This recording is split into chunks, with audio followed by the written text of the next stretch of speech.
राधा, तुम ठीक तो हो ना? नहीं हमदा, ये लोग मुझे कुछ खाने को नहीं देते। मुझे तो रात दिन का भी अंदाजा नहीं। किसी भी तरह करके मुझे यहां से निकालो हमदान, प्लीज।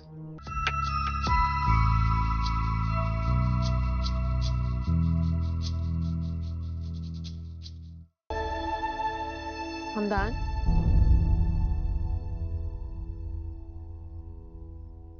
तुम अभी तक जाग रही हो?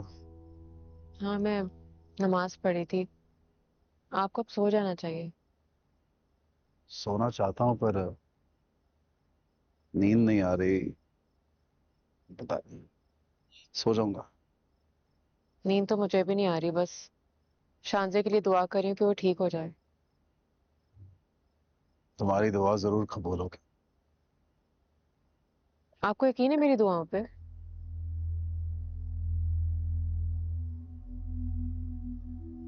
तो मैं अल्लाह ताला से बस ये दुआ करती रहती हूँ कि काश अब्बू का दिल मेरी तरफ से नरम हो जाए, वो मुझे माफ कर दें, मैं उन लोगों के साथ दोबारा रहने लगूं,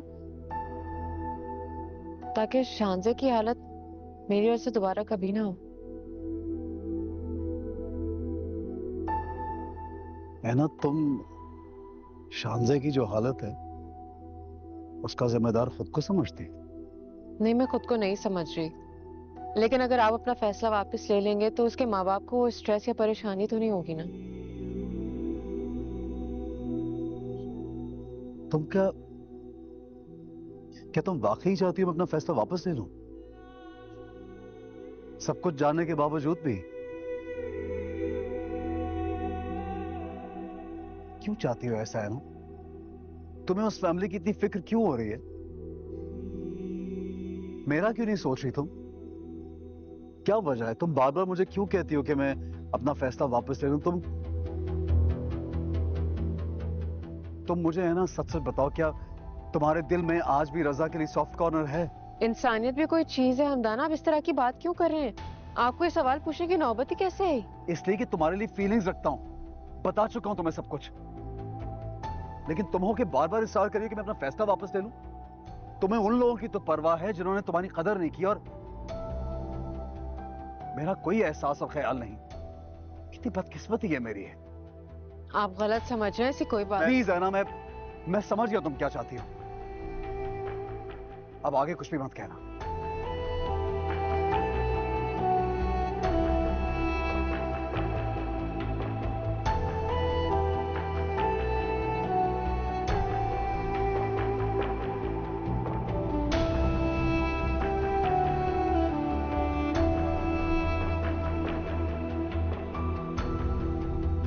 राधा, तुम ठीक तो हो ना?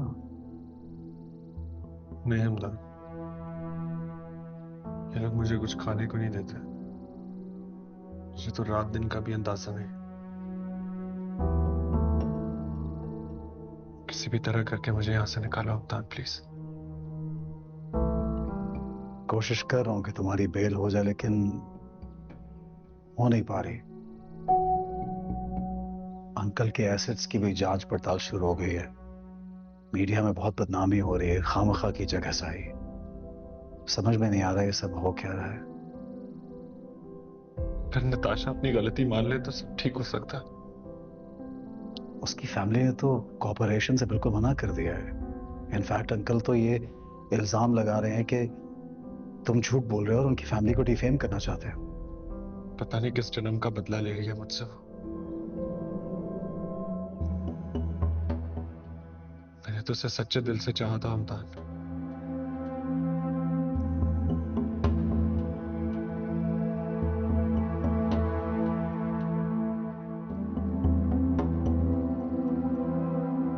सोचो रजा,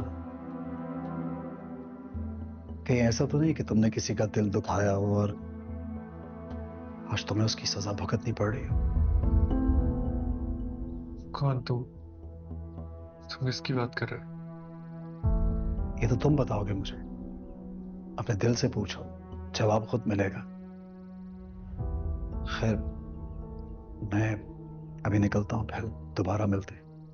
नहीं हमदान, प्लीज। प्लीज कुछ देर यहाँ रुक जाओ, मुझे तुमसे भी और बहुत बातें करनी है, प्लीज सपना।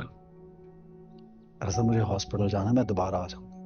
एक मिनट प्लीज मुझे बताते जाओ, तुम्हें क्या लगता है मैंने किसका दिल दुखाया है? मुझसे माफी मांग लूंगा, मैं सबसे माफी मांग लूंगा हमदार, लेकिन प्लीज मुझे कुछ भी करके यहाँ से निकालो। मुझे नंगे फर्श पर नींद नहीं आती, मुझसे यहाँ अकेले नहीं रहा जाता हमदार। तुम जो कहोगे मैं करूँ, तुम्हारे सामने हाथ जोड़ता हूँ, प्लीज मुझे यहाँ से निकालो, प्लीज हमदार। तुम खुद याद करो कि तुम किस किस के गुनहगार हो और मुझे बताना, ताकि मैं उनसे माफी का कह सकूं।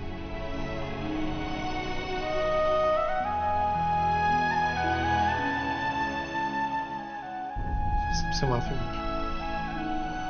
मैं सबसे माफी मांग लूंगा, मगर प्लीज तुम कुछ देर यहाँ रुक जाओ।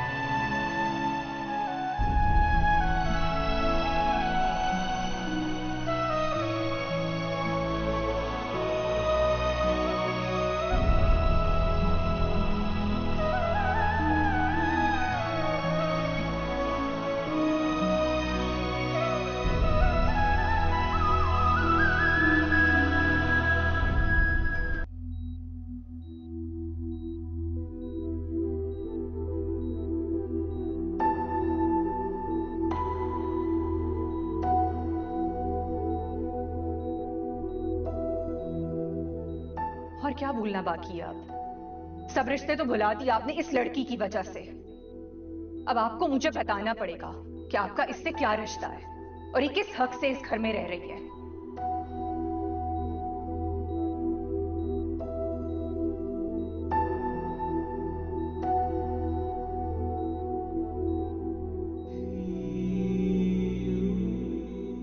लेकिन एक बात मैं आप दोनों को बता दूं, मुझे इतनी तकलीफ देखकर होश आप दोनों भी नहीं रहे।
अस्सलाम वालेकुम। हमदान, आप कहाँ रह गए थे? मैं आपका इतना वेट कर रही थी। तुम क्यों वेट कर रही थी? क्योंकि आप सारी रात घर नहीं आए, मुझे फिक्र हो रही थी आपकी। फिक्र हो रही थी कि दुआएं कर रही थी कि मेरी शादी गुड़िया से हो जाए। सुने, कॉफी लाऊं आपके लिए? मुझे कुछ नहीं चाहिए, कुछ भी नहीं। और मुझे कोई डिस्टर्ब ना करे, मैं कुछ देर सोऊंगा, उसके बाद वापस जाना है मुझे।